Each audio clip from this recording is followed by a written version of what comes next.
Hey everybody, it's Anna. Welcome back to my Fluid Art channel and thank you so much for being here. Today's painting is going to be take 2 of my angel wing pour. So a few weeks ago I tried one of these and it went pretty well, but there were a couple things that I'd like to get better, so I'm going to try it again today. The main thing that I didn't love is that all the little feathers on the wings, they got very pointy. And the reason for that, this is my hypothesis, but I'm pretty sure this is the case. The reason for that is that the white is a higher density. It's a heavier paint. And so when it sort of sandwiches itself between my blue background color, the white paint sinks and the blue paint sort of rises over top, which is why the white seems smaller and the blue area seems larger. And for some of my other feather pours that I've done, what I really like the look of is when the background is the denser color and the actual feather or wing color is a little bit lighter, which means as they overlap, what we get is these beautiful round sort of feather tips. And that's what I want in my angel wing pour. So what I've done is I've changed my white paint. Instead of Creative Inspirations Titanium White, which I know is a heavier paint, I'm using house paint. My white is a semi-gloss interior house paint. I've mixed it just the same as my other colors. I've had good results with house paint in the past. What I like about white house paint is that the density is lighter. It's easier to stack in a cup, and it also can make some sort of cloud type cells. So I'm hoping that in this pour, the white layers are going to sort of puff up and look really beautiful. Okay, one other difference that I have is I've also added a silver because just the white and gold was a little bit boring by itself. So I'm going to mix some silver in to try to get a really interesting wing. And then my background color is essentially the same, but instead of adding lamp black, which is a lighter density paint, I've added Payne's gray to the phthalo blue. And so Payne's gray essentially acts like black, but it is a denser pigment itself. So I'm hoping that by having a denser background color and a lighter white, hopefully we'll have those wings form in the way that I'm picturing. And if that was way too much science for you, I'm sorry. I like to analyze things and figure out why exactly is it happening this way and how can I replicate that and how can I take a bad result and turn it into a lesson that I can learn and improve from. Anyway, angel wing pour, I've got my 5-chamber split cup. I'm going to put wing colors on the 2 outside chambers and then background color in the middle. I'm going to pour into a puddle of my background color on a slant, and that's how the wings will form. So, it's time to make a painting.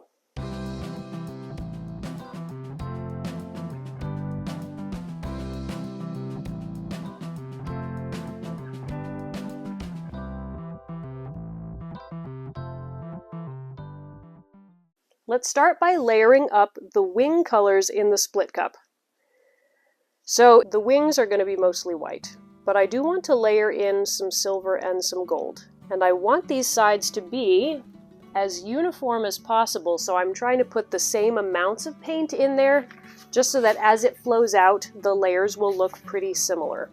Right, now I'm going to add some silver. I don't want tons of silver, but I think having some silver in there, it'll add some more layer definition so that we don't just have plain white sections. Okay, that looks pretty even on both sides. More white now, up to pretty close to the top. Yeah, that looks pretty good. And then a little bit of gold right at the front, because I want the gold to be what comes out first, and then white, and then silver after that. All right, that looks really nice. Now I'm going to put my background color into these 3 other chambers, because I want a nice large area of separation between the 2 wing colors. I'm trying to have those sections be pretty even with each other, and also pretty even with the colors on the side. I think that looks good. We'll see how it looks when I start to pour it out. All right, so I'm going to turn this way, and what's going to happen is I'm going to prop it up like this. That way, as I pour, the paint will start to stretch itself out and make that beautiful wing shape. But first we need a puddle of the background color, because by pouring onto a puddle of the background color, the two sides, they're able to create a wing design that just kind of floats on the background. It's really beautiful. It's a cool way of making a design and a very specific shape that would be hard to make any other way. All right, let me torch this really quick. All right, it's time to start pouring, so let's do it. So I'm just going to pour really slowly with my cup very close here to the canvas.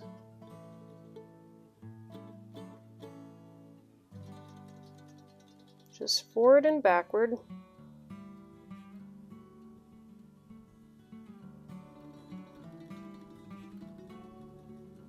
Trying to keep a nice stripe of blue in between the two sides of the design.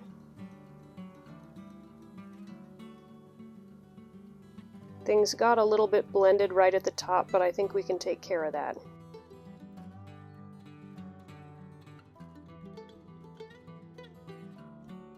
These layers are looking beautiful.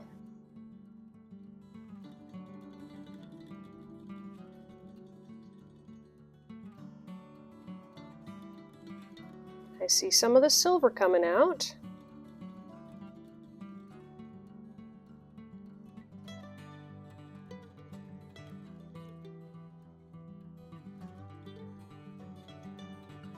Right, I'm going to slow down and stop the pour. This is really weird here. It's like there's a section that's getting stuck. I just want to help the design not get stuck. I don't know what's up with that.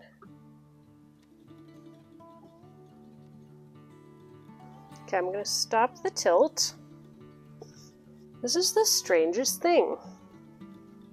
I have never had a spot that everything's sort of curved around. I don't understand it.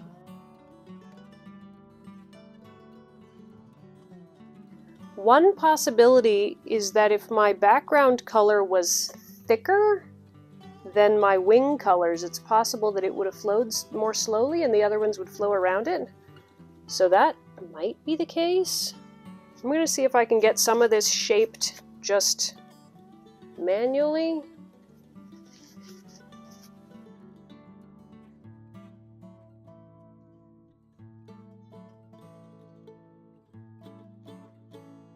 I don't understand this. And I'm not sure whether it's gonna work. I don't know how it's gonna spread. So my plan right now, because this is not how I was expecting it to pour out, my plan is to begin to stretch it, and then once I have it the right size, then I'll treat it kind of like a feather pour. But instead of scraping off the bottom half of the wing or the feather, I'm gonna scrape away the top and see if I can add a little bit more detail that way. Let me get my spinner and I'll begin to stretch it and just see how it looks.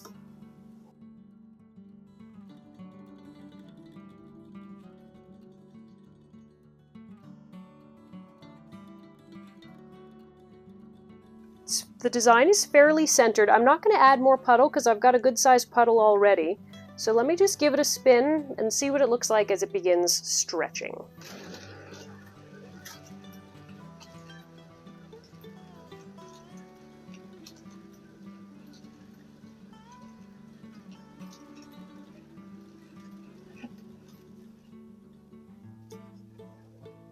Okay, so we're already going off there.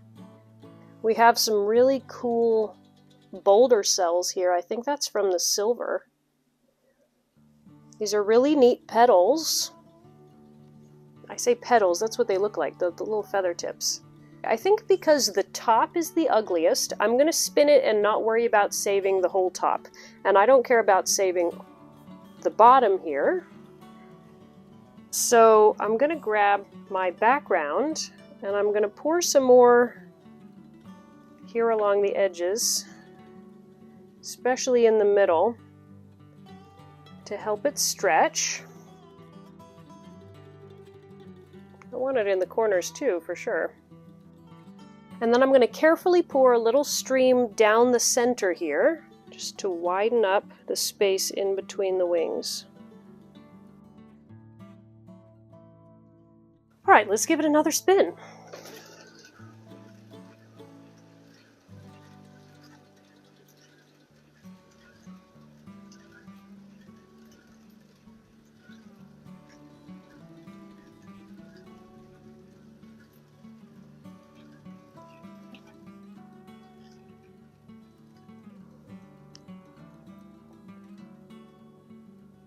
It's not widening very much. This is weird. I don't know why it's not behaving. I mean, on the one hand, okay, so my scientific, like, I'm going to make this change. The white paint is definitely making much rounder feathers. So that, and the combination of the denser background and the lighter wing color, it's giving me one of the effects that I wanted. But it's not stretching much this way. It's stretching all this way. Oh man. I am not liking how this is looking at all. I love the colors, I love the bolder cells I'm getting from the silver, but I don't like my pattern, I don't like the tips, I don't like the fact that it's not spreading. So, instead of trying to stretch this out and have yet another angel wing pour that I don't like, I'm going to pivot and do a different design. Because these are gorgeous colors. And so why not do something fun with it? So what I'm going to do is I'm going to scrape up some of this background, because right now it's still clean blue, and that way I have plenty to work with.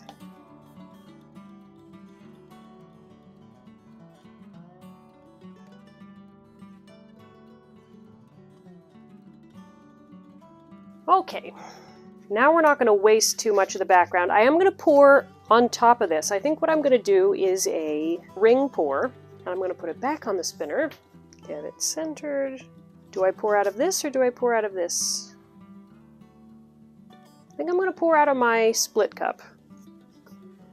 So what I will do is I'm going to layer this with white and silver on one side and white and gold on the other side. And then I do have blue in all three of these sections, but I'm going to fill the section 2 and section 4 with the dark blue. And the center slot I'm going to add white on top. So it's going to start out as white and then eventually end up as blue. But these are beautiful colors and I have plenty of paint still, so let's see if we can turn it into something that looks nice. Right. I'm going to do a ring pour. It's possible I'll turn the canvas as I pour it out, or I might not. We'll see. Let's pour.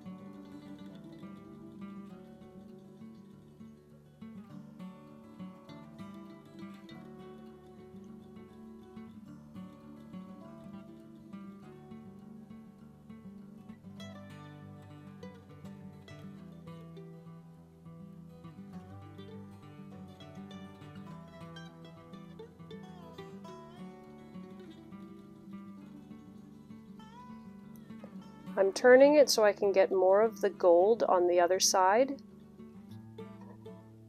and the silver on the other side.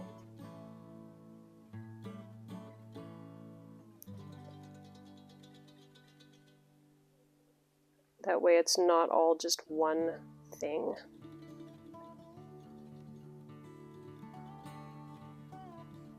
Though we're running out of gold.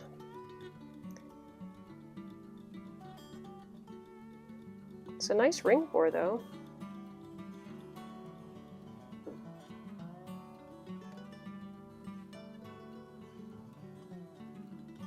Right, slowing it down until the paint stops by itself.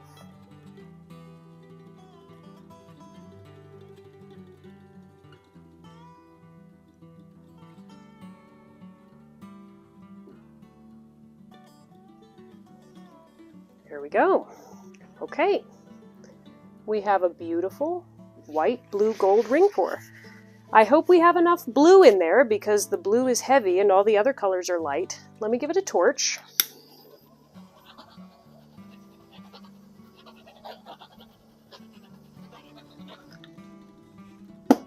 And then we're going to spin to stretch and see whether we need to do anything else crazy with it.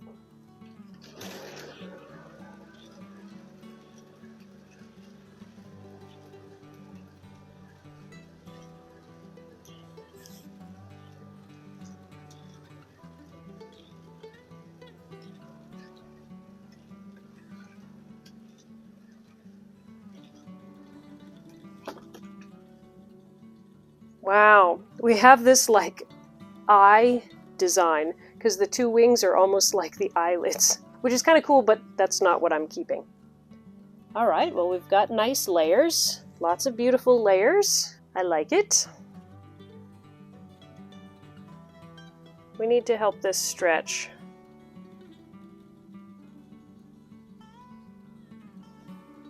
And these corners too.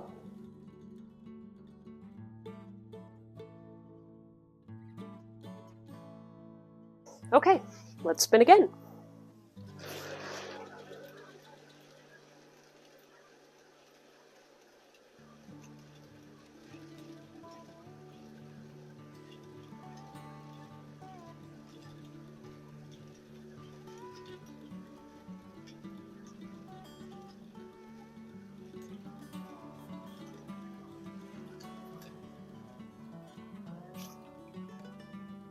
So my center here is slightly off center. So I'm gonna slide it further this way so that as I spin, that can travel a little bit more that direction. All right, our design has mostly covered the canvas. I'd love to get rid of more of this background. So I'm just gonna keep spinning. Maybe I'll torch again here.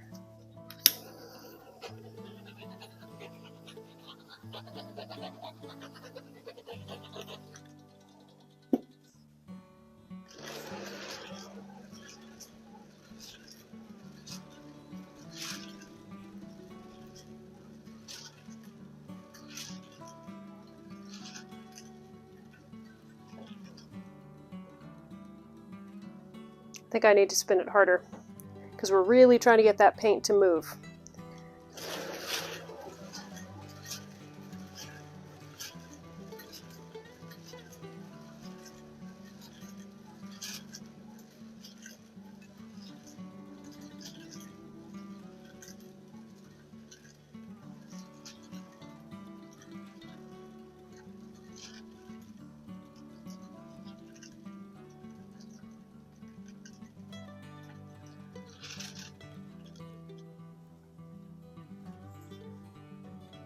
That is cool. All right, I can see right here there is a lump, which is not the best because it's right in my design.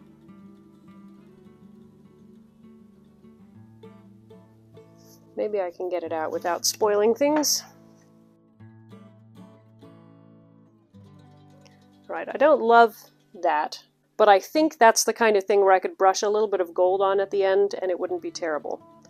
Otherwise, I really like the way the little bits of the navy blue, the negative space, I like how that sets it off, which is why I'm not going to try to spin and get rid of all of it. I'm curious whether I can... No, that wasn't the best idea.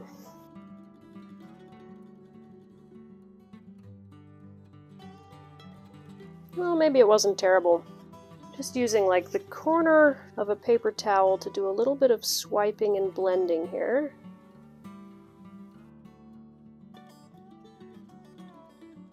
I don't know that I'm making it any better. I think I'm going to have to do that part with a brush. I like this. I think it's centered nice enough. It's a little bit off center, but it's not too bad. I do like the bits of negative space, even the little bit of jagged up here. All the sides got covered, so a surprisingly good finish for this painting. Definitely not an angel wing pour, but beautiful colors. And I'm happy with it, so I guess the painting did what it wanted to do. I don't think I'm going to do anything more right now, so let me give you a close-up. Alright, so this was not the result I was expecting, for sure. But look at that beautiful ring pour that we've got. Lovely. Really cool layering. Look at all those layers. Can you see the silver shining? This is going to be gorgeous when it is dry. I do quite like this actually up here, the little bit of the wing pour that stayed in the corner. That's kind of neat. And then I love this area where it's gold, silver, white, and blue all layered beautifully together.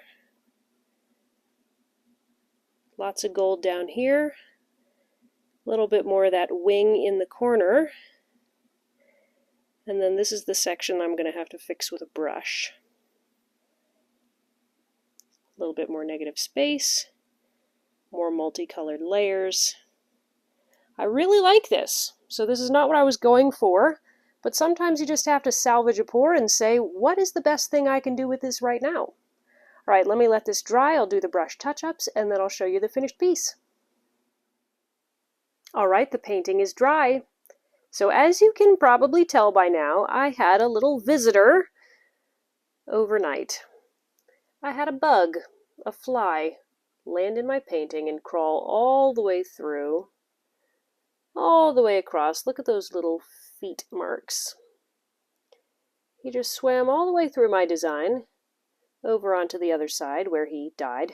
And then actually another one landed over here, and I think the paint was just dry enough that he didn't cause too much of a mark, but he did leave a texture difference.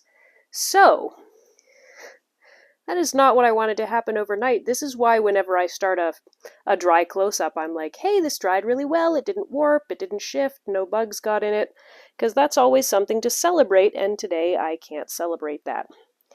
However, look at how pretty it would have been. The gold and the silver shimmer. Oh, it's so cool. I love seeing sort of the difference there between when the light's shining on the metallic and when it isn't. Very neat. So, I feel like this painting's been kind of a roller coaster ride, where I had a plan, and then it didn't go so well, so I pivoted, and I tried a new plan, and I really liked that, and then the flies ruined it. So, I don't really know what to do from here, but I do think that I could add some embellishment on top of it.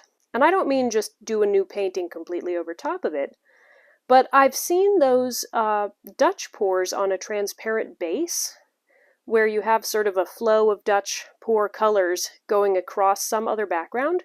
So I could possibly do that. This is kind of a neat, pattern for a Dutch pour to flow across. So that might be what I try. I don't know what color blend I would put on top of this, because it's so pretty as it is. But, yeah, do you guys have any ideas of how I could salvage this piece? Because it ended up looking really nice apart from that trail. Now, I do actually have a video on how to touch up a fly trail, because you can take your leftover paints and you can paint across it, but because there are so many layers and the contrast between the white and the blue is such a big contrast, it would take me hours to totally touch this up, and I don't think this painting is worth hours of touch-up. So, let me know what you think I should do. Thank you for joining me for this video. I wish I had a better result to show you here at the end, but I hope that it has inspired you to try something new and to not give up when your initial idea doesn't turn out exactly the way you wanted it to. I can't wait to see you all in the next video. Bye, guys!